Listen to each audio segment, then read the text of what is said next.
di acara Salam Sapa Sahabatku. Gimana caranya? Cukup dengan kirim WhatsApp atau SMS ke nomor 0823 2727 5333. Radio Muslim Jogja 1467 AM.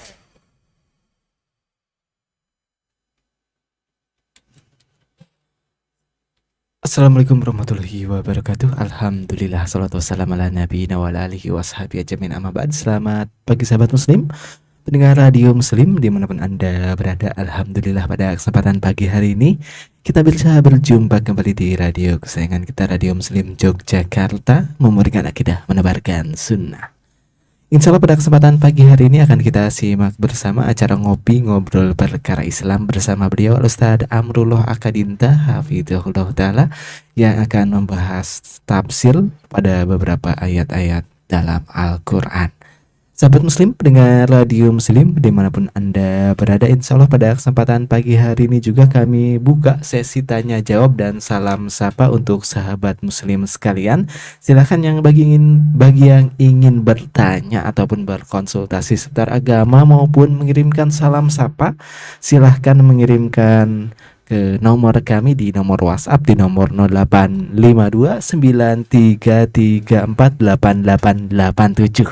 Jangan lupa ya sahabat muslim, dikirimkan ke nomor tersebut di nomor 085293348887. Nah, sahabat muslim sekalian, alhamdulillah pada kesempatan pagi hari ini kita sudah bersama beliau Al-Ustadz Amrullah Akadinta Hafidhullah Ta'ala di studio Radio Muslim Yogyakarta. Sebelum kita mulai acara kita pada kesempatan pagi hari ini, kita sapa terlebih dahulu beliau. Assalamualaikum Ustadz. Waalaikumsalam warahmatullahi wabarakatuh. Bagaimana kabar antum pagi hari ini Ustadz? Alhamdulillah sehat. Semoga antum demikian. Semoga sobat Radio Muslim juga demikian. Allah berikan kesehatan. Dan ini nikmat di antara nikmat Allah Subhanahu wa Ta'ala yang kadang dilupakan manusia. Kesehatan dan waktu luang sebagaimana disebutkan dalam satu hadis ya. Orang sehat biasanya nggak kerasa kecuali kalau datang sakit, dicabut rasa sehatnya, dicabut dan diberikan rasa sakit pada sebagian atau pada anggota tubuhnya. Kemudian baru kerasa nikmatnya sehat, nikmatnya bisa beraktivitas dengan normal. Maka kita bersyukur pada Allah Subhanahu wa Ta'ala, rasakan betul-betul nikmat sehat, rasakan betul-betul nikmat kehidupan ketika seorang setiap harinya bisa terbangun di pagi hari. Allah berikan dia kesempatan untuk bisa hidup lagi, untuk bisa ibadah, untuk bisa istighfar. Maka dengan begitu kita akan betul-betul memanfaatkan momen-momen yang baik ini dengan sebaik-baiknya untuk urusan dunia kita dan urusan akhirat kita yang lebih utama. Semoga Allah berikan petunjuk pada kita untuk bisa bersyukur, untuk bisa berzikir, dan untuk bisa beribadah dengan baik kepada Allah Subhanahu wa Ta'ala. Nah Ustaz, jazakumullahu khairan atas kehadirannya di kesempatan pagi hari ini di studio Radio Muslim Yogyakarta. Alhamdulillah sahabat muslim sekalian, kita sudah bersama beliau Ustadz Amrullah Akadinta Hafidhullah Ta'ala di studio Radio Muslim Yogyakarta. Sebelum kita mulai acara kita pada kesempatan pagi hari ini, mari kita persiapkan diri kita masing-masing untuk menyimak dan mencatat faidah yang insya Allah akan beliau sampaikan sesaat lagi. Kami dari studio Radio Muslim Yogyakarta mengucapkan selamat mendengarkan, dan kepada Ustadz Amrullah Akadinta kami persilahkan. Bismillahirrahmanirrahim. Alhamdulillah wassalatu wassalamu ala Rasulillah wa ala alihi wa ashabihi wa mawalah. Wala haula wala quwata illa billahi, amma ba'du. Sobat muslim yang dirahmati Allah Subhanahu wa Ta'ala, kita akan membahas ayat-ayat Allah Subhanahu wa Ta'ala yang disampaikan oleh Syekh Abdul Muhsin Al-Abbad hafizahullah Ta'ala dari kitab beliau Min Kunuzil Qur'anil Karim, atau Rasail Syekh Abdul Muhsin Al-Abbad hafizahullah Ta'ala. Dan kita masuk pada masih pada pembahasan surat Al-Baqarah. Dan kita akan membahas ayat ke-33 dari surat Al-Baqarah. Allah Subhanahu wa Ta'ala berfirman, ba'da a'udzubillahi minasyaitonir rajim. Bismillahirrahmanirrahim. Qala ya Adamu anbi'hum bi asma'ihim. Falamma anba'ahum bi asma'ihim qala alam aqul lakum inni a'lamu ghaibas samawati wal ard wa a'lamu ma tubduna wa ma kuntum taktumun. Allah Subhanahu wa Ta'ala berfirman, ya Adamu anbi'hum bi asma'ihim. Wahai Adam, berikan kabar kepada mereka atau sampaikan kepada mereka tentang nama-nama benda-benda tersebut.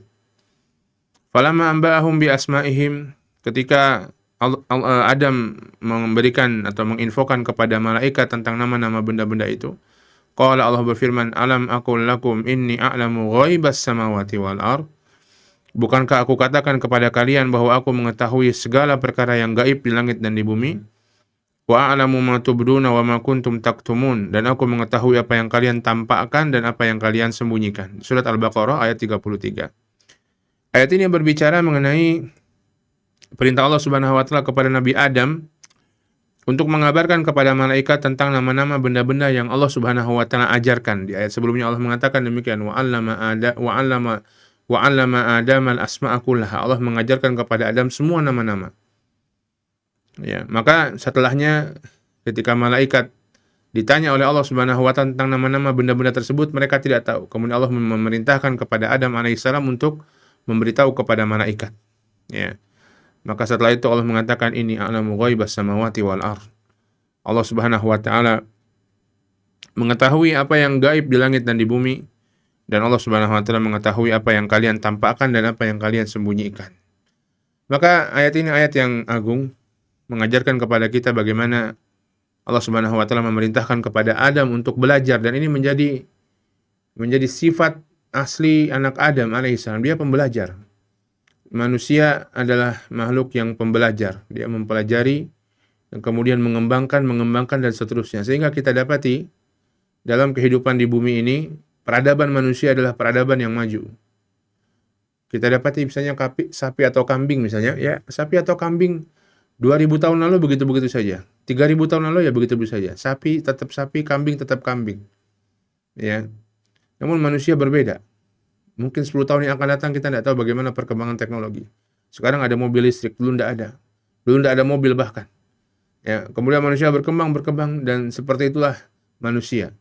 Dia belajar. Inilah di antara hal yang Allah anugerahkan kepada manusia. Dia memiliki akal, dia bisa berbicara, dia bisa berkomunikasi satu dengan yang lainnya. Dia bisa memikirkan sesuatu yang kompleks sehingga dia pun belajar dan jadilah peradaban manusia, peradaban yang berkembang. Dan begitu Allah Subhanahu wa taala menciptakan Adam dan anak cucunya dengan semangat untuk belajar. Ya, sehingga mereka betul-betul menjadi hamba-hamba Allah Subhanahu wa taala yang memakmurkan muka bumi. Kemudian Allah Subhanahu wa taala juga mengutus para nabi dan rasul kepada anak-anak Adam ini untuk mengajarkan mereka bahwa jangan sampai berlebihan. Jangan sampai berlebihan dan ada batasan-batasan dalam memakmurkan bumi ini. Ala kulli hal bahwa Allah Subhanahu wa taala menyebutkan di sini mengajarkan kepada Adam nama-nama dan mengajarkan kepada Adam untuk mengajarkan atau memerintahkan kepada Adam untuk mengajarkan kepada malaikat, dan begitulah. Belajar dan mengajar ini di antara tabiat anak Adam. Ya. Kita bacakan penjelasan Syekh Abdul Muhsin Al-Abbad hafizahullah taala. Fi hadhihi al-ayati al-karimati bayanun sa'atu ilmi Allah azza wa jalla. Bayanu sa'ati ilmillahi azza wa jalla. Di ayat yang mulia ini terdapat penjelasan tentang luasnya ilmu Allah Subhanahu wa taala. Luas ilmu Allah Subhanahu wa taala begitu luas. Apa yang kita pelajari baru hanya setitik saja dari lautan ilmu Allah Subhanahu wa taala. Bahkan lebih daripada itu. Wa annahu alimu ghaibis samawati wal ardh. Dan Allah Subhanahu wa taala mengetahui segala perkara yang gaib di langit dan di bumi secara mutlak. Baik yang gaib di masa kini yang tidak terlihat oleh manusia atau makhluk lainnya di tempat yang lain, atau yang gaib di masa depan bahkan di masa lalu. Wa ya'lamu ma yukhfil ibad wa ma yu'linunahu. Dan Allah mengetahui apa yang disembunyikan dan ditampakkan oleh hamba-hambanya. Yang kita terbesit dalam hati kita, yang kita tampakkan secara zahir, Allah tahu. Allah tahu yang batin sebagaimana Allah tahu yang tampak. Allah tahu yang tersembunyi sebagaimana Allah tahu yang tampak. Wa annahu la yakhfa 'alaihi syai'un fil ardi wala fis sama'. Dan tidak ada sedikit pun yang tersembunyi bagi Allah Subhanahu wa ta'ala baik di langit maupun di bumi. Kata Syekh Abdul Muhsin hafizahullah melanjutkan, wa ilmul ghaib 'ala al-itlaq ikhtassa bihi Allah falam yusharikhu fi ahad. Dan ilmu gaib secara mutlak Allah Subhanahu wa taala mengkhususkan dirinya, tidak ada yang mengetahuinya. Tidak ada yang mengetahui hal tersebut kecuali Allah Subhanahu wa taala. Allah berfirman di surat An-Naml, kemudian beliau membawakan banyak ayat tentang hal ini. Allah mengatakan di surat An-Naml ayat ke-65, "Qul la ya'lamu man fis samawati wal ardil ghaiba illallah." Katakanlah, tidak ada yang tahu yang gaib di langit dan di bumi kecuali Allah Subhanahu wa taala. Allah berfirman juga di surat Al-Jin ayat yang ke-26. Alimul ghaibi fala yudhiru ala ghaibihi ahada. Allah lah yang mengetahui hal yang gaib dan dia tidak menampakkan semua hal yang gaib itu kepada satu orang pun. Illa man irtada min rasulin fa innahu yasluku min baini yadayhi wa min khalfihi rasada. Kecuali kepada rasul-rasul utusan-utusan Allah yang Allah Subhanahu wa taala ridhai. Sebagian Allah Subhanahu wa taala tunjukkan kepada para nabi dan rasul, kepada malaikat atau kepada makhluk lainnya yang Allah Subhanahu wa taala ridhai. Ya, Nabi Shallallahu alaihi wasallam mengetahui apa yang terjadi di masa lalu, di masa yang akan datang yang Allah beritahu. Yang Allah tidak beritahu, Nabi Shallallahu alaihi wasallam tidak mengetahuinya. Ya. Demikian pula perkataan Nabi Ibrahim alaihi salam ketika Allah Subhanahu wa taala berfirman Rabbana, menceritakan doanya Nabi Ibrahim, Rabbana innaka ta'lamu ma nukhfi wa ma nu'lin wa ma yakhfa 'ala Allahi min syai'in fil ardi wala fis sama, di surat Ibrahim. Wahai Rabb kami, sesungguhnya Engkau mengetahui apa yang kami sembunyikan dan apa yang kami tampakkan, dan tidak ada sedikit pun bagi Allah Subhanahu wa taala yang tersembunyi baik di langit maupun di bumi. Allah Subhanahu wa taala juga mengatakan tentang perintah kepada Nabi Shallallahu alaihi wasallam untuk mengatakan hal yang demikian. Kata Allah, "Qul," katakan wahai Muhammad, di surat Al-An'am ayat 50. "La aqulu lakum indi khazainullah wa la a'lamul ghaib." Aku tidak mengatakan kepada kalian aku punya perbendaharaan dari sisi Allah dan aku tidak mengetahui hal yang gaib. Allah memerintahkan Nabi Shallallahu alaihi wasallam untuk menjelaskan tentang hal tersebut. Ya. Dan apa beliau mengatakan juga, saya belum muslim juga mengatakan, wa bayyana ta'ala, Allah menjelaskan anna ma ja'a fil Qur'an min ahbari 'anil umamis sabiqah, bahwa apa yang terdapat dalam Quran tentang kabar berita-berita dari umat-umat di masa lalu, umat-umat sebelum umat Nabi Muhammad, cerita Nabi Musa, cerita Nabi Isa, cerita Nabi Nuh dan lain sebagainya, lam yahsulin Nabi sallallahu alaihi wasallam an musyahadati minhu wa muayanatin. Tidak terjadi kepada Nabi karena Nabi melihat secara langsung atau Nabi bersama orang-orang tersebut, enggak. Innama kana min wahyillahi ta'ala. Adapun itu bisa diketahui Nabi karena wahyu dari Allah Subhanahu wa taala. Dan Allah Subhanahu wa taala menceritakan banyak di surat Hud ketika menceritakan kisah Nabi Nuh alaihi salam. Allah berfirman, "Tilka min amba'il ghaib nuhiha ilaik." Itu berita-berita gaib yang kami wahyukan kepada engkau wahai Muhammad. Ma kunta ta'lamuha anta wala qaumuka min qabli hadza. Engkau dan kaummu tidak mengetahui apa-apa tentang itu sebelum ini, sebelum diwahyukan oleh Allah Subhanahu wa taala. Allah Subhanahu wa taala juga mengatakan kepada Nabi Muhammad sallallahu alaihi wasallam ketika Allah Subhanahu wa taala menceritakan kisah Maryam alaihi salam dan kelahiran Nabi Isa alaihi salam. Kata Allah, "Dzalika min amba'il ghaibi nuhihi ilaik." Itu adalah berita gaib yang kami wahyukan kepada engkau wahai Muhammad di masa lalu. Nabi tidak mengetahuinya jika tidak diberitahu oleh Allah Subhanahu wa taala. Wa ma kunta ladaihim idh yulquna aqlamahum ayyuhum yakfulu Maryam wa ma kunta ladaihim idh yahtasimun.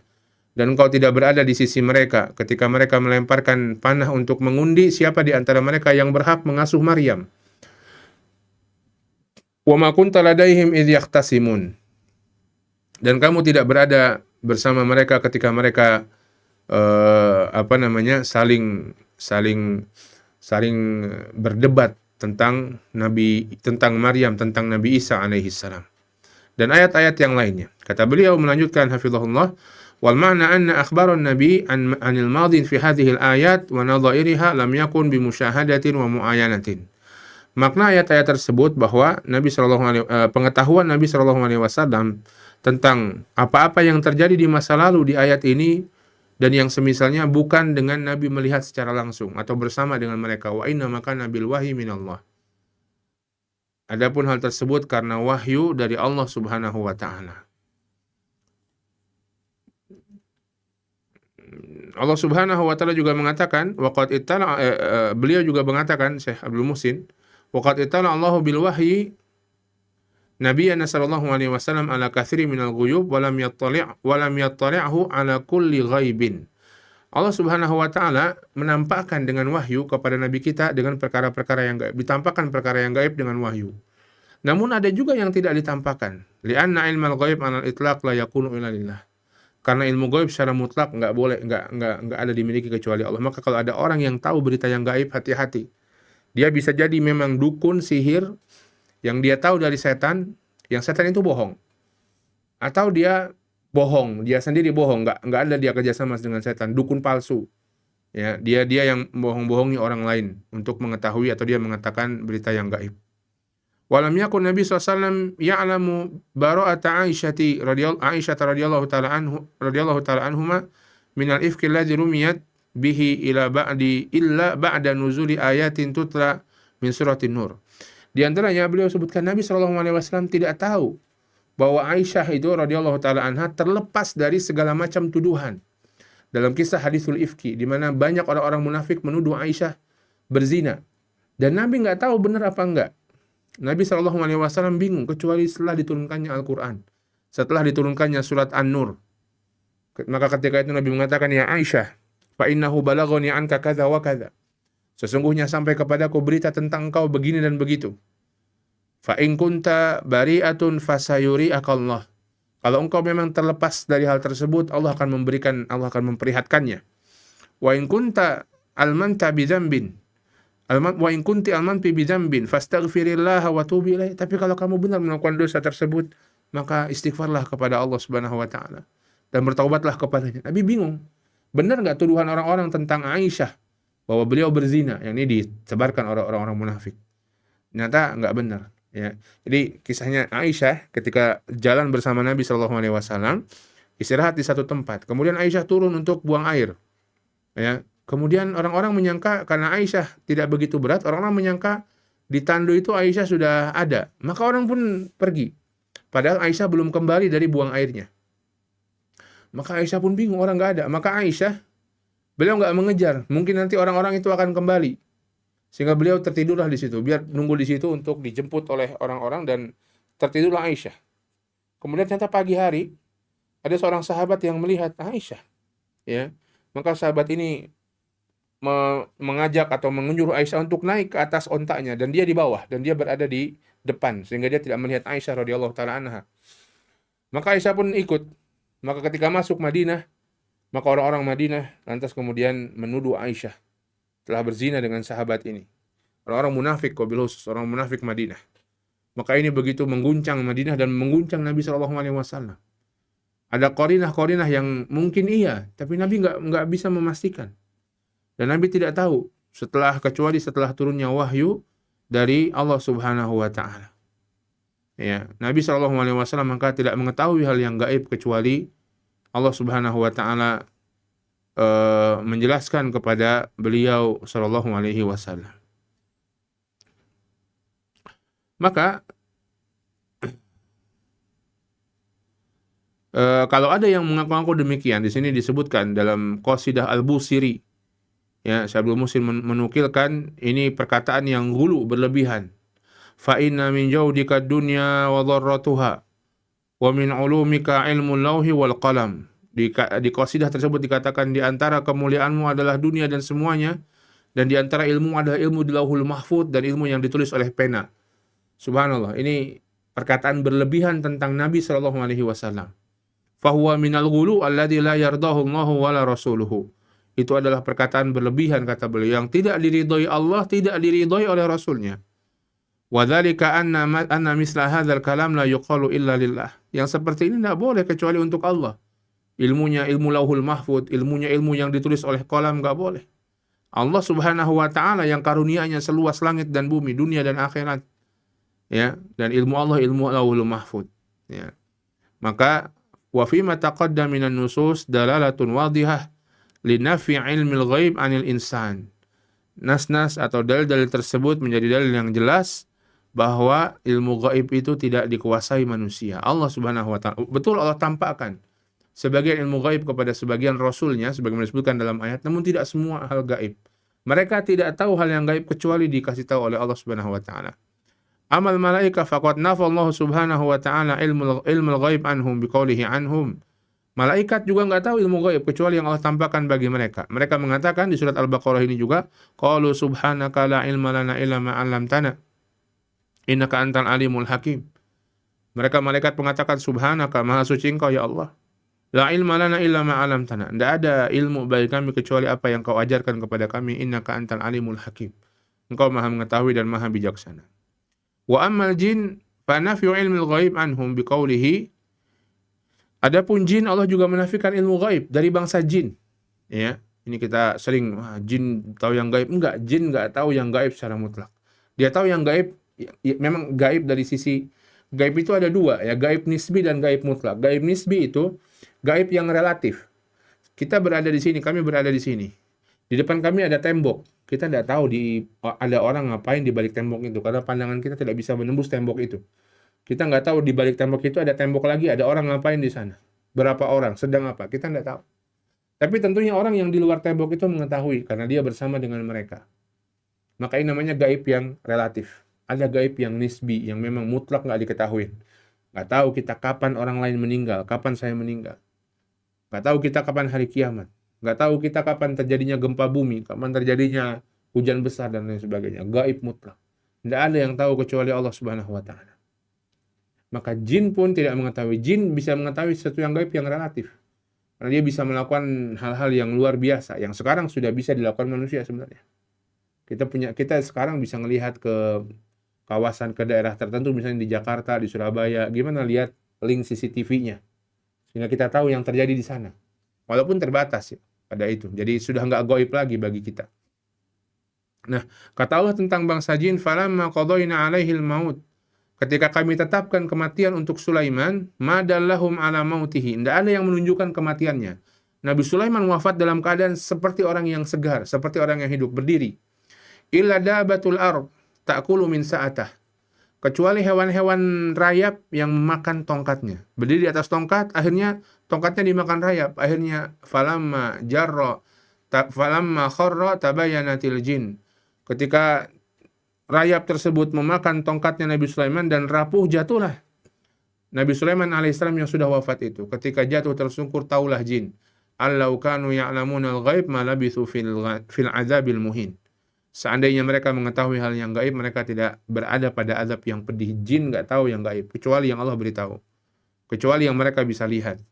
Wa qauluhu anhum, Allah mengatakan juga tentang bangsa jin, wa anna la nadri asyarun urida biman fil ardi am arada bihim rabbuhum rasyada, di surat Al-Jin ayat 10. Dan kita tidak tahu apakah kejelekan yang dikehendaki di atas muka bumi atau Allah Subhanahu wa taala menginginkan kebaikan. Ini ketika bangsa jin bingung. Biasanya mereka bisa mendengar atau mencuri berita dari langit, sekarang tidak bisa. Semua penjagaan langit diketatkan oleh Allah Subhanahu wa taala. Kalau mereka berusaha mencuri dengar berita-berita langit, mereka akan langsung ditembak oleh panah-panah yang menembak mereka, sehingga matilah mereka. Perubahan ini jin nggak tahu, ini perubahan untuk kebaikan atau keburukan ini. Jin nggak tahu yang gaib. Dan perubahan itu kalau kita membaca penjelasan di surat Al-Jin, terjadi karena Allah Subhanahu wa taala hendak menurunkan Al-Qur'an. Jangan sampai turunnya Al-Qur'an itu diganggu oleh bangsa jin atau dicuri berita dengarnya oleh bangsa jin. Wallahu ta'ala alam bisawab. Ini yang bisa kita bahas pada kesempatan hari ini tentang ayat ini. Ilmu gaib milik Allah Subhanahu wa taala. Jangan percaya dengan dukun yang katanya bisa meramal begini begitu. Jangan percaya dengan tukang sihir, jangan percaya dengan siapapun jangan percaya dengan orang yang mengatakan, "Oh, hari kiamat tanggal berapa. Ilmu gaib milik Allah Subhanahu wa taala. Dan yakinlah Allah menjanjikan kebaikan bagi orang-orang yang senantiasa bertakwa kepada Allah. Wa may yattaqillaha yaj'al lahu makhraja wa yarzuquhu min haitsu la yahtasib. Siapa yang bertakwa kepada Allah, Allah berikan jalan keluar, dan Allah Subhanahu wa taala berikan rezeki dari arah yang tidak disangka-sangka. Maka yakinlah ketika kita bertakwa kepada Allah, enggak usah khawatir dengan masa depan bagaimana. Insya Allah Allah akan berikan kebaikan, dan itu janji Allah, dan Allah Subhanahu wa taala pasti menepati janjinya. Wallahu ta'ala alam. Ini yang bisa kita bahas. Silakan jika ada pertanyaan yang bisa kita jawab. Yang tidak bisa, mungkin bisa ditanyakan kepada ustaz-ustaz yang lainnya. Wallahu ta'ala alam. Wa sallallahu ala nabiyina Muhammadin wa ala alihi wasallam. Walhamdulillahirabbil alamin.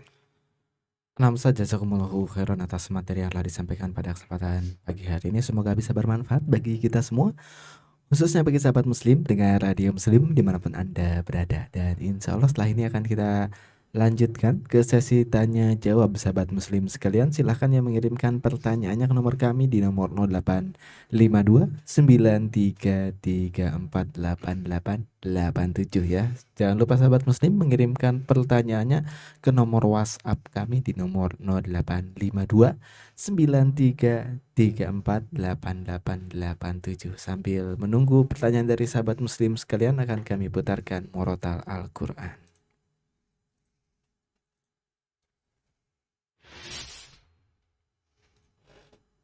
أعوذ بالله من الشيطان الرجيم بسم الله الرحمن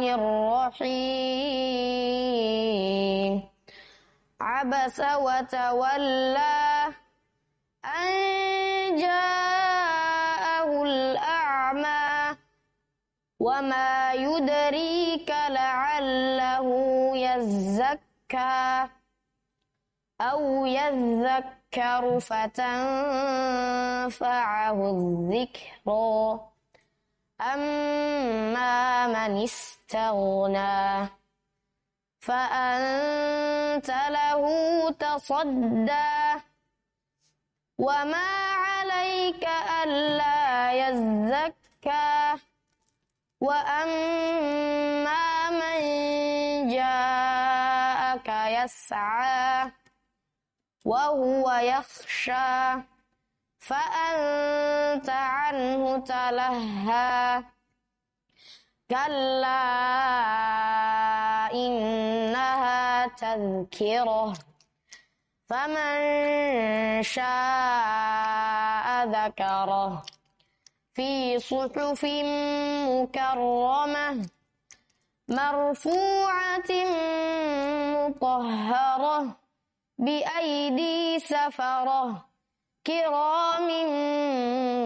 بررة قتل الإنسان ما أكفره من أي شيء خلقه من نطفة خلقه فقدره ثم السبيل يسره ثم أماته فأقبره ثم إذا شاء أنشره كلا لما يقض ما أمره فلينظر الإنسان إلى طعامه أنا صببنا الماء صبا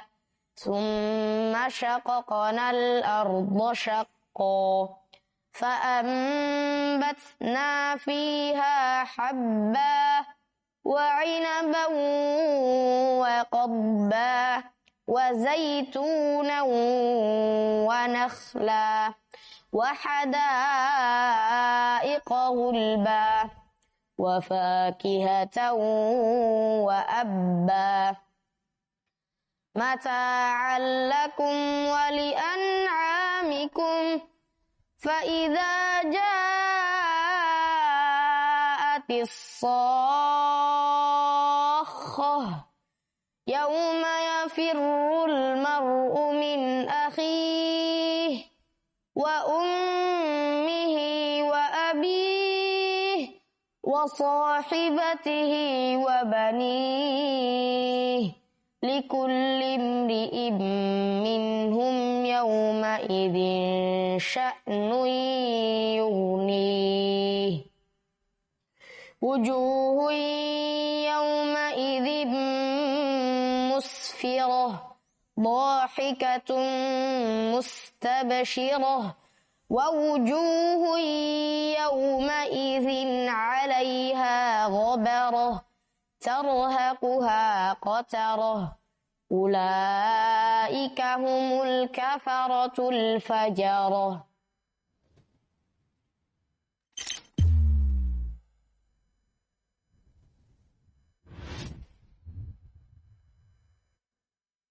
Bismillahirrahmanirrahim. إذا السماء انفطرت وإذا الكواكب انتثرت وإذا البحار فجرت وإذا القبور بعثرت علمت نفس ما قدمت وأخرت يا أيها الإنسان ما غرك بربك الكريم الذي خلقك فسواك فعدلك في أي صورة ما شاء ركبك كلا بل تكذبون بالدين وإن عليكم لحافظين كراما كاتبين يعلمون ما تفعلون إن الأبرار لفي نعيم وإن الفجار لفي جحيم يصلونها يوم الدين وما هم عنها بغائبين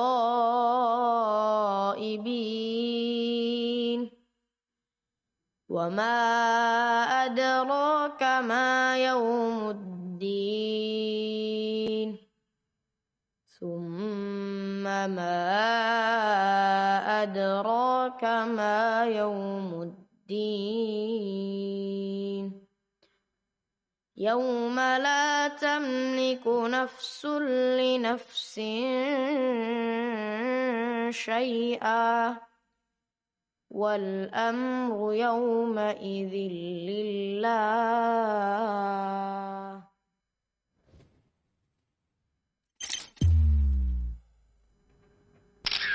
Salam sapa sahabatku.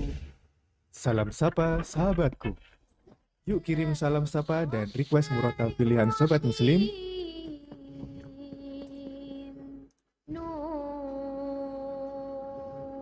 di acara Salam Sapa Sahabatku. Gimana caranya? Cukup dengan kirim WhatsApp atau SMS ke nomor 0823 2727 5333. Radio Muslim Jogja 1467 AM. Assalamualaikum warahmatullahi wabarakatuh. Alhamdulillah, salatu wassalamu ala nabiyina wa ala alihi wa ashabi ajmain, amma ba'd. Selamat pagi sahabat muslim, pendengar radio muslim dimanapun anda berada. Alhamdulillah pada kesempatan pagi hari ini kita akan lanjutkan kembali sesi tanya jawab di acara Ngopi Ngobrol Perkara Islam. Silahkan ya bagi sahabat muslim sekalian, bagi yang ingin bertanya ataupun berkonsultasi seputar agama, silahkan mengirimkan pertanyaannya ke nomor kami di nomor 085293348887. Nah sahabat muslim sekalian, ini ada beberapa pertanyaan yang masuk ke nomor kami. Langsung ana bacakan ya Ustadz. Ya. Ustadz, apakah ada doa atau zikir tertentu yang bisa dibaca ketika terjadi gempa? Allah Ta'ala alam, kami belum mengetahui adanya zikir tertentu ketika terjadi gempa. Namun di sana ada asar-asar yang meriwayatkan bahwa ketika terjadi gempa ya, diperintahkan untuk memperbanyak amal soleh, memperbanyak istighfar, sedekah dan lain sebagainya, karena itu bagian dari teguran Allah Subhanahu wa Ta'ala. Namun Allahu alam, apakah ada zikir tertentu, mungkin perlu dicari tahu dulu riwayat-riwayat tentang itu. Allahu alam bishawab. Nah Ustadz, jazakumullahu khairan atas jawabannya Ustadz. Lalu pertanyaan selanjutnya Ustadz. Assalamualaikum warahmatullahi wabarakatuh. Waalaikumsalam warahmatullahi wabarakatuh. Afwan, ana mau tanya terkait akikah, Ustadz. Alhamdulillah bismillah tanggal 20 Januari 2026 istri ana melahirkan anak perempuan dan insya Allah untuk akikah akan dilaksanakan. Namun qadarullah anak ana masih di inkubator karena prematur. Saat ini ana sudah pesan jasa akikah untuk penyembelihan kambingnya. Yang ana tanyakan untuk proses potong rambutnya bagaimana ya Ustadz? Jazakumullahu khairan. Eh, me- Memotong rambut pada anak yang akikah hukumnya sunnah apabila memungkinkan. Namun apabila tidak memungkinkan, saya nggak tahu gimana ketika di inkubator itu bisakah kemudian minta izin untuk memotong rambutnya. Jika mungkin silakan, tapi jika tidak ya sudah. La yukallifullahu nafsan illa wus'aha. Allah tidak membebani di luar kesanggupan kita. Karena tidak boleh misalnya karena memang harus keamanan dan lain sebagainya, maka tidak boleh ada rambut di inkubator atau dipotong rambutnya, sudah nggak apa-apa. Ya Allah a'lam bishawab. Nah Ustadz, jazakumullahu khairan atas jawabannya Ustadz. Lalu bagi sahabat muslim silahkan ya, masih ada kesempatan bagi yang ingin bertanya mengirimkan pertanyaannya ke nomor kami di nomor 0852 9334 8887. Lalu pertanyaan selanjutnya Ustadz. Ustadz, bolehkah kita menahan harta yang nantinya harta tersebut akan diinfakkan di bulan Ramadan, atau sebaiknya sedekah itu tanpa menunggu Ramadan datang Ustadz? eh Ya, antum punya pilihan. Antum boleh menunggu bulan Ramadan datang, kemudian sedekahkan di bulan Ramadan. Atau antum bisa sedekah, kita nggak tahu ya, kita sampai umur kita Ramadan apa enggak, begitu. Besok aja kita nggak tahu, apalagi sampai Ramadan yang walaupun tinggal beberapa pekan lagi, begitu ya. Eh, atau diantaranya antum titipkan kepada lembaga-lembaga yang amanah, yang sekarang mereka sudah mulai mengeluarkan informasi-informasi seputar donasi Ramadan, ya. Antum bisa titipkan, sehingga mudah-mudahan antum transfer sekarang untuk misalnya untuk apa? Untuk buka puasa bersama misalnya, sehingga nanti di bulan Ramadan sudah bisa disalurkan. Walaupun qadarullah, katakanlah kita tidak tahu umur kita bagaimana ya, namun mudah-mudahan itu jadi pahala yang mengalir kepada kita ketika itu sudah wafat, ketika itu diserahkan ketika itu nanti ditunaikan amanah tersebut untuk diserahkan menjadi misalnya buka puasa bersama tadi. Di antara solusinya ya gitu, antum serahkan kepada lembaga yang amanah untuk menyalurkan harta antum tersebut. Wallahu a'lam bishawab. Nah Ustadz, jazakumullahu khairan atas jawabannya Ustadz. Lalu pertanyaan selanjutnya Ustadz. Ustadz, bagaimana kita bisa tahu bila seorang anak terkena ain atau tidak Ustadz? Apakah ada tanda-tanda anak yang terkena ain Ustadz? Dan apakah ain juga bisa mengenai orang dewasa Ustadz? Wallahu a'lam, secara khusus tidak ada tanda-tanda khususnya. Anak sakit, dia sakitnya karena satu hal, satu fisik, atau ada memang sakit begitu ya, atau karena ain, sama-sama sakit. Ya, tapi kita bisa ikhtiarkan dengan apa yang mungkin bisa menjadi ikhtiar bagi orang yang terkena ain juga begitu. Kalau seorang itu sakit, selain ikhtiar yang mungkin ke dokter, dia obat dan lain sebagainya, kita juga bisa meruqyahnya. Tidak tanda-tanda khusus seorang anak terkena ain. Dan bisa, ya, di zaman Nabi SAW, hadis yang terkait dengan ain adalah seorang sahabat yang melihat sahabat yang lainnya sedang mandi, dia melihat kulitnya putih, kemudian terlepaslah ain itu dari matanya. Maka yang ini sakit, ya. Jadi bisa, orang dewasa juga bisa, bahkan barang-barang juga bisa. Barang-barang juga bisa terkena ain, sehingga dia jadi rusak, tidak berfungsi, dan lain sebagainya. Allahu a'lam bishawab. Nah Ustadz, jazakumullahu khairan atas jawabannya Ustadz. Lalu pertanyaan selanjutnya Ustadz. Nah, Bismillah Ustadz, izin bertanya melanjutkan pertanyaan pada Rabu kemarin Ustadz mengenai masalah sholat tarawih lebih baik di masjid mana. Untuk di dekat rumah ana setiap istirahat setelah 4 rakaat selalu berdoa dengan cara dikomando imam Ustadz. Jadi di tengah-tengah itu hati jadi tidak tenang. Apalagi setelah beres tarawih selalu bersalaman keliling sambil salawat. Namun kalau di akhir ini ana bisa pulang duluan. Ana sholat tarawih di masjid dekat rumah ini dengan pertimbangan untuk menjaga ukhuwah dengan tetangga dekat. Namun bagaimana menurut Ustadz kalau ana sholat ke masjid yang jauh tapi lebih sunnah dan menenangkan hati, atau tetap sholat di masjid dekat rumah tersebut? Jazakallahu khairan katsiran Ustadz. di antara kita mengerjakan sholat, di antara memang untuk kebaikan hati kita. Maka kalau mungkin agak jauh tapi menenangkan hati, mungkin ya silakan kalau antum lebih senang ke masjid yang itu. Namun sesekali lah sholat di masjid yang dekat rumah. untuk menjaga, sebagaimana antum katakan tadi, untuk menjaga ukhuwah dengan orang-orang yang ada di sekitar. Sekali sholat di sana, kalaupun yang seringnya ke masjid yang jauh, maka silahkan. Allahu a'lam bishawab.